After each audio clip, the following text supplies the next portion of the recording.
Ano?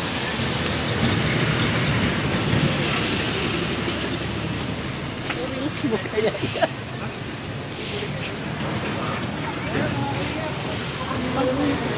Kasi meron po nagkakot sa amin ng nagmamahal. Ganito kay Boss Mike, Adelaide from Australia. Maraming salamat Boss Mike. Tarating na natin kung nandiyan si Josephine. Ikaw pa ko na ikaw bida dito. Pag-iapit kita. Ay, sticker!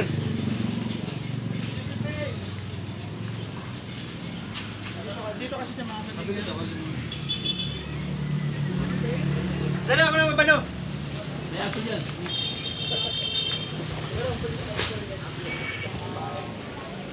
Bulig si Rayana. Joey. Pagpalayas, sarap bisitahan niya pag-ibig.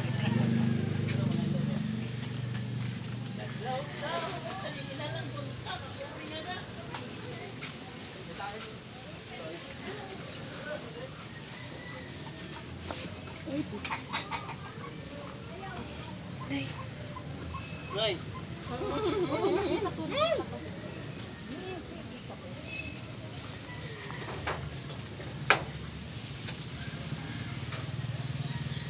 Ulat lason ulat. Mamaya ka na pumasok. Wala natin ang magandang kuha.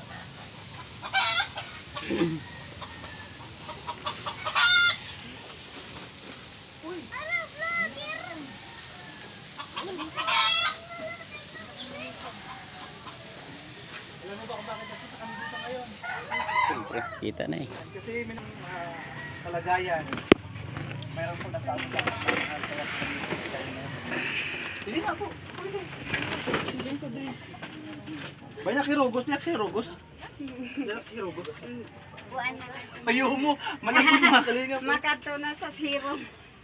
Ayan, lingko din day. Buksan mo yung ilaw. Ayan mga kalingap, ay nandito po ulit tayo ngayon kay Ate Josephine. Kung maalala nyo po, sila po yung ating na-vlog na una na grabe yung kalagayan nila. Pagdating natin dito, wala po silang ulam. Sinaing lang. May nakapanood po sa ating video at meron po naawa. Meron po nagbigay sa kanila ng pagmamahal. Ina-expect mo ba to, Ate Josephine? Hindi mo ina-expect. Kumusta ka naman pala?